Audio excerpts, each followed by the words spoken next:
to the South East London Meccano Club's 30th annual Meccano Exhibition. There's lots of things happening here, lots of models whirring and buzzing, and lots of kids having great fun. Come along next time and you'll see the fun. We're flying the flag for Meccano and we're showing just what can be done with this tremendous toy. A little bit of nostalgia for the older chaps, and we show the youngsters what they're missing if they don't have Meccano. So come on, join in the fun. Thanks very much.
Right, well this is a steam-powered pit head gear for a coal mine. Now we're just on the last bit of the steam, I think. It's just about to run out. It was built for a Secretary's Challenge, where you had to use parts 1 to 50, but since then, that means you couldn't use any plates and certainly no motors. But since the end of the challenge, I've added the steam engine to it and added some plating as well. So here's the wagon, the empty wagon. It's going to trundle along to the lift. Try not to derail as it goes in. I've just got a little clip there to hold it in place. Right, now then. Get it in reverse. It's all steaming well. Just get a flick. Which way does it go? That way. Ooh, and down it goes.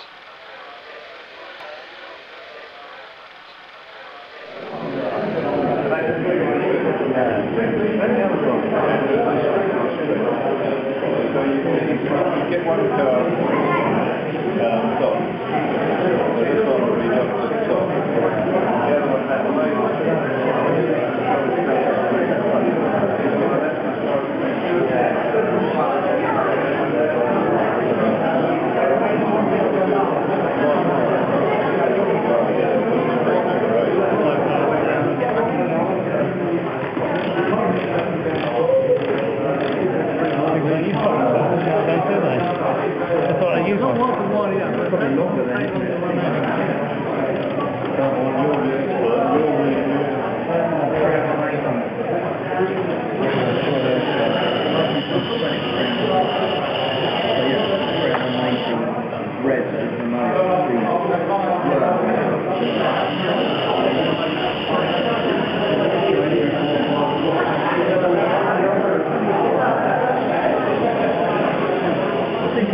Liebherr crane's taken me about a year to build. It's not quite finished yet.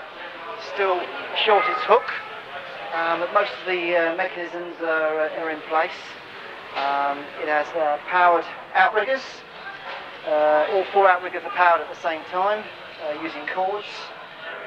It has powered slewing gear. I'm just going to demonstrate there.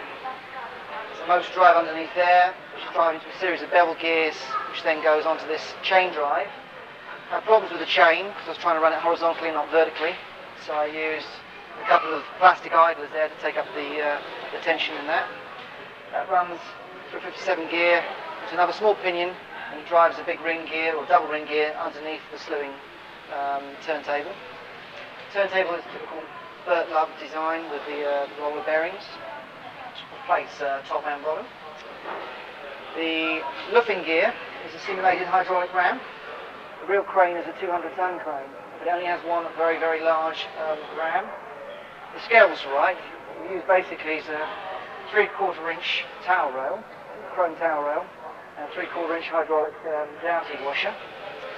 And then to drive it up, we use an M6 threaded rod coming up from the bottom, driven by a contract gear and pinions. And inside this assembly, there's an MO motor, a universal joint, and a bevel drive. Lots of fun and games getting that right. For the extension, we use a small motor back here, driving a contract drive. A couple of wires will actually lift and extend the full piece out there. I soon realised that it was going to be too heavy to have 3 extensions. The 2 would only be enough that it could handle, basically. So it's quite smooth. I just use a series of rollers, top and bottom, to act as a journal for it to ride up and down on. The real crane has a tilting cab. All I did there was a very, very simple mechanism.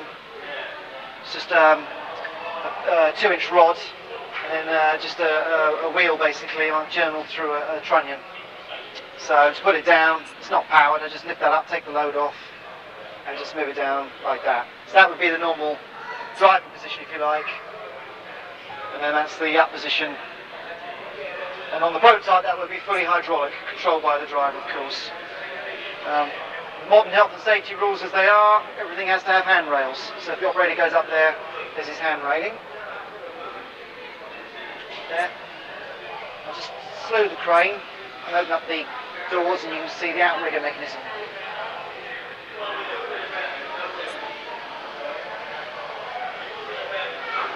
The large rod which runs to the back of the crane, so that all 4 are powered simultaneously, using cords which push and pull depending which direction you want to go. It's a 5-axle design, as is the prototype. 4 of the wheels can actually steer, the centre one doesn't.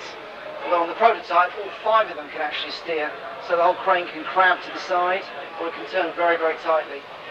I wanted to model the suspension on this crane more than anything, so I bought a series of compression springs, and each wheel is fully active independent suspension.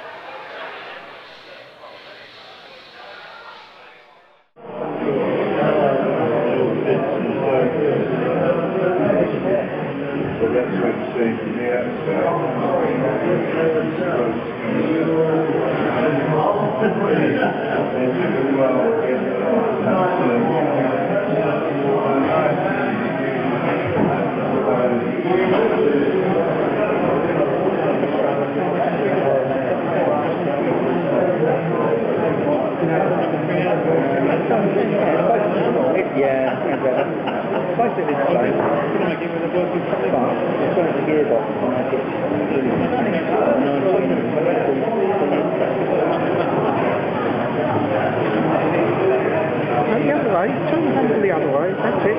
Keep going, keep going.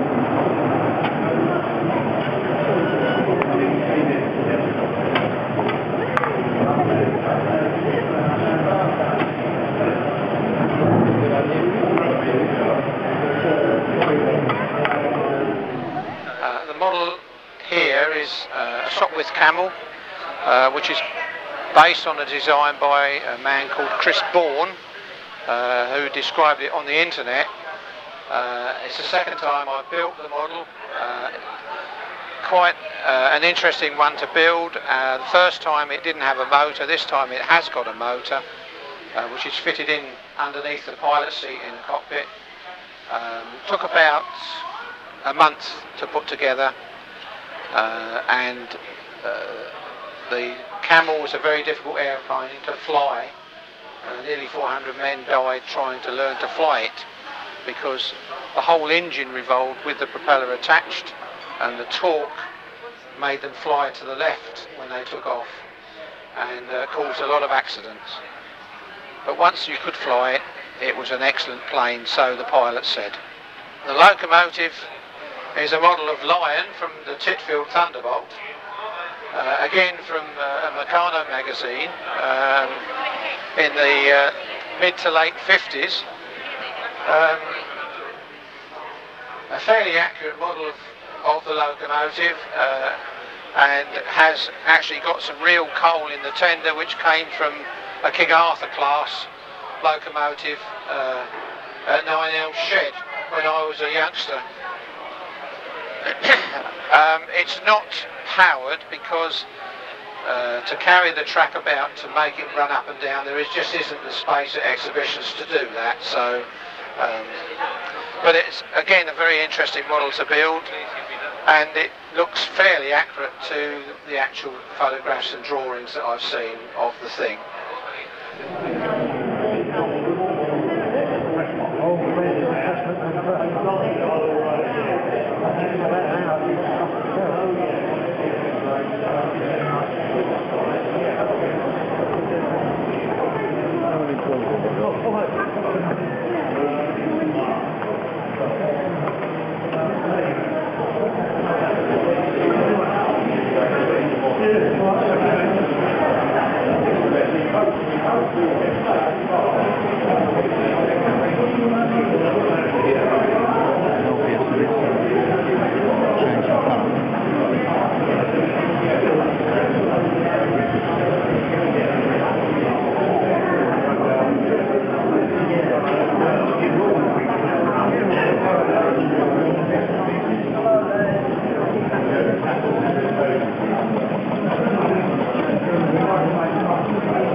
I built this steam engine in end of 2002, 2003, and just recently I've adapted it to take a Mamod steam engine, and on the other side there is a circular saw.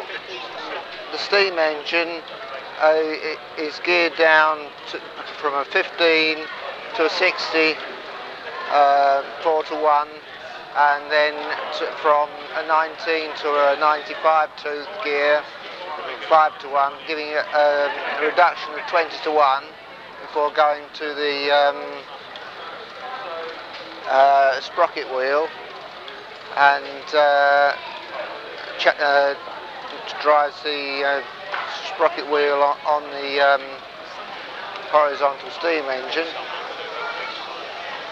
and then that turns the crankshaft, which goes through to turn the extension and the workshop.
So this is my vortex. I mean, it was developed from the Clarke as an octopus ride, fairground ride, very popular at the time.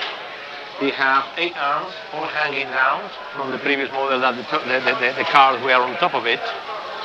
And it just rotate, mounting on a bridge, that the bridge come down slightly, just on the horizontal to be transported. So the motor that was to get the arms up and down are now revolving on the top with a sine vortex in a plate, different totally from the previous model. Big modifications also in the front, with now signs as well that tilt here, and the height of the ride has been improved and also make it higher to accommodate the motor that was at the rear end before. It can really go very, very fast and also in reverse motions.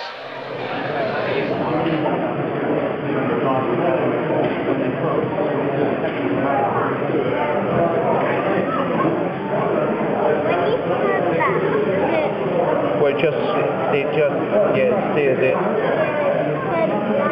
Yes, that's right.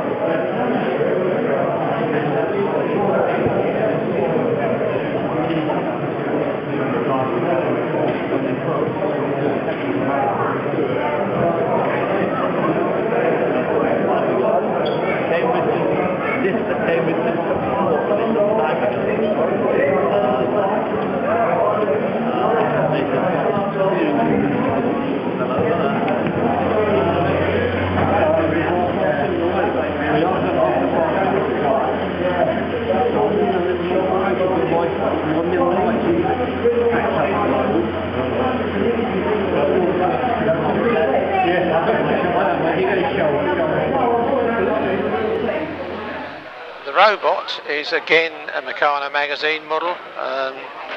He walks, if I switch him on, he walks very slowly by virtually sitting on his bottom and moving his feet along. The problem is that I turn him on and start talking to visitors and I forget he's walking, so he tends to then start bumping into all the other models on the display, which can be a bit disconcerting at times. Again, it took about a week to build and about a week to get him to walk properly. A nice, fairly simple, fun model, quite good for a display, and has attracted quite a bit of attention today.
The model today is an octopus fairground ride, introduced to this country I think about 1930s from America. It's called octopus for obvious reasons. There's 8 arms and 8 cars that turn. The model itself completely comes to pieces and fits into the lorry. Every single bit of it fits into the lorry except the trailer, and the trailer hooks onto the back of the lorry and goes from place to place. I'll turn it on so you can see it moving.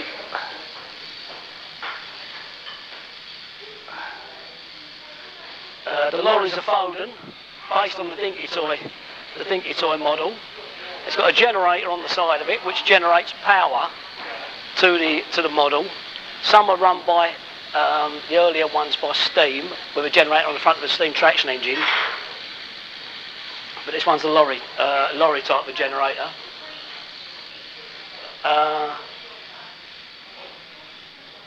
The cars have to stop at the one place for the people to get on and off, the real thing. On the real cars, the front drops down and opens so you can sit into it, then close it up, and away you go all the way around. So the whole car, every car stops at the same place, on and off, people, on and off, on and off, on and off. Then when it starts the actual ride, the ride turns and the centre piece goes in the opposite direction to the cars, so it makes the cars pitch and tilt as it goes around. There's a few pieces on it which is a bit of my artwork, Octopus on the front. There's a kiosk to pay to go in and out, and there's an artificial motor on the top which would be driving it in real life.